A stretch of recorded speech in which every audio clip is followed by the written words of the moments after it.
Hey everyone, Cleo here, and today I'm talking to you guys about an ARC that I recently read, or I read it in January. It's already the 19th of February, so we're gonna try and recreate my thoughts about this ARC.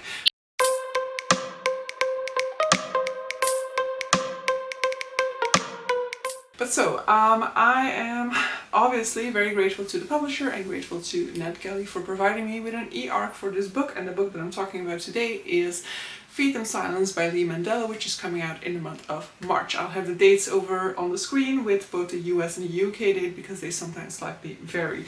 But so, this book is a sci-fi, basically. Sci-fi with a little bit of a horror feel to it at times, but I definitely want to specify that it doesn't really go hard into the darkness, or it isn't really horrific or anything like that. So it leans towards horror, but it doesn't really take it all the way there. And so in this one we're looking at a scientist who's basically doing research surrounding wolves. So she has had a lifelong fascination with wolves, and so she's really made her career around studying wolves and getting to have more of an insight in the way in which packs collaborate, the relationships within the pack, the behavior of wolves, and all of those types of things. And so she has she's just on the brink of starting a new research development. She's just got the funding in order to have a chip implanted in both herself and a wolf, and then be able to explore and experience the behavior of wolves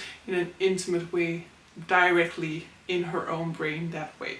And so for me, who is not really a scientist, that already seems questionable, to have the person who is the researcher be the one who undergoes this experience, be the one who has the chip directly implanted, because that already raises some questions about the objectivity, in my opinion. And the book definitely goes into the question of ethics when it comes to scientific research as well. How ethical is it to have this research take place? How can you guarantee that you are not having an impact on the wolf's behavior, as well as what impacts does this research potentially have? What means for exploitation are created through this research, for example, as well. And so at the center of this story also is a relationship between this researcher and her wife. Now, both members of the couple are successful scientists, successful academics. They are basically what is considered sort of like a power couple. They're very much seen as a successful, happy, ideal sort of couple. However, as we will see throughout the book, there are a lot of underlying issues that will put the relationship at a sort of pressure point throughout this novel. So in preparation for this research, there's definitely been a lot less time spent together, and there's definitely been an imbalance in terms of the attention given to the household between these two people. And so our protagonist has been neglecting her wife, has been neglecting taking care of her part of the household's chores, and so there is definitely some tension within the relationship as a result, where her wife kind of sees her role as just being the housewife, almost as being the one who needs to take care of all of these things and who needs to come in a second position in order to make way for this research. For example, she kind of feels like her partner is no longer really seeing her as a love match, and is just seeing her as somebody who conveniently is home to take care of the dog and to have food be on the table and stuff like that. So a lot of the book explores the relationship between these two, and that actually for me personally as a reader was what I most appreciated about reading this book, what I most enjoyed. I mainly enjoyed the dynamics between this couple and kind of exploring the way in which this relationship was kind of crashing, and the attempts that were being kind of made to resuscitate this relationship. And I thought that was like an interesting exploration of both the individual but also the relationship level. But of course, plot-wise, very big emphasis in this book goes to the research itself, goes into the bond that starts to establish between this professor and the subject matter and the wolf that she's studying, and kind of raising these questions about her feelings towards her subject matter, because as she's trying to be objective, you can kind of see throughout the book that this objectivity is like, it isn't there, you know, it's just an illusion that she's creating, that she is this objective researcher who does not have any sort of real bonds to her subject matter because of the way in which she's experiencing life as a wolf and the thoughts and feelings of her wolf. She starts to, it is almost inevitable for her, it is almost inevitable that she's going to develop a relationship to not just her wolf but also the wolves that make up her wolf's pack.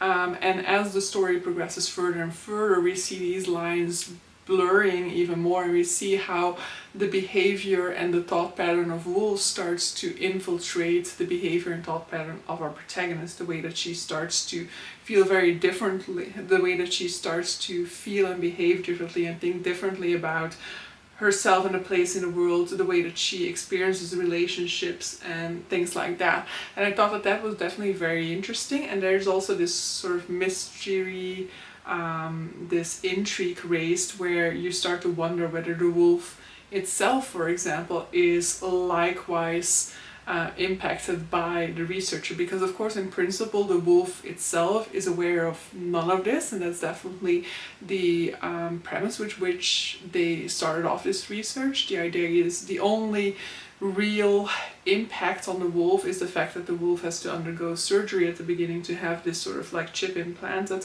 but the idea is definitely that that is the only impact on the wolf, and that aside from that the wolf will never be aware of the fact that somebody is watching them, that somebody is observing them. And so there is questions there of like ethics, because of course how ethical is it to that closely observe and monitor a wolf, where you're basically invading their thought pattern without them even being aware of the fact that somebody else is watching on. But so this sort of like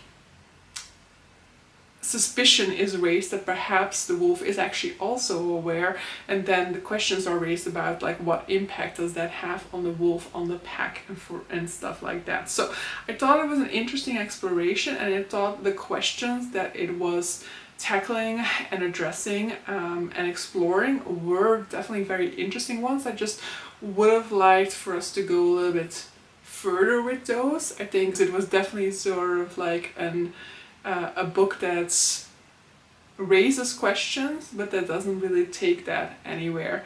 And with that, I don't mean to say that I would have loved for this book to get to some sort of a conclusion about how you're supposed to be thinking about these things, but I still would have loved some more, I don't know, I just would have loved for us to have more guidelines in our thoughts about these topics. I don't know, I think somehow I would have liked for the book to kind of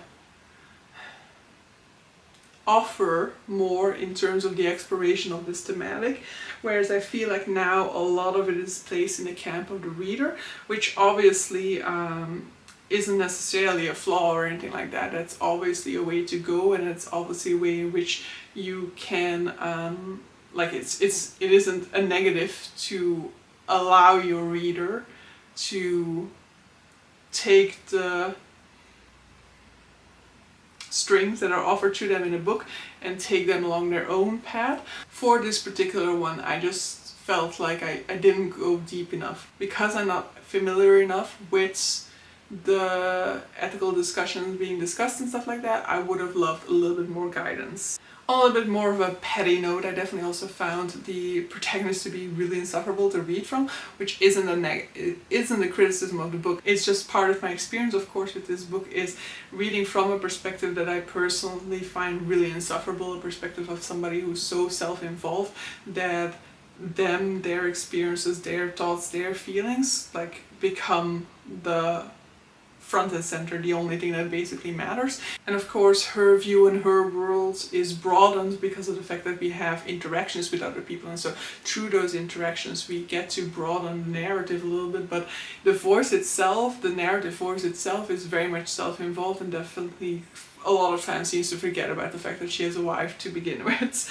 And then the final thing to kind of point out is that this book ends up on a open ending, which I do definitely appreciate. Like, maybe in contrast to something I said earlier, what I enjoy about an open ending is the way it leaves the reader open to explore possibilities for themselves. So I would still love an open ending. I would have just loved for the discussion around these thematics and the ethics of this research to be a little bit more like guided throughout, for us to have a range of opinions brought to our attention more directly in order for us to form our own opinions.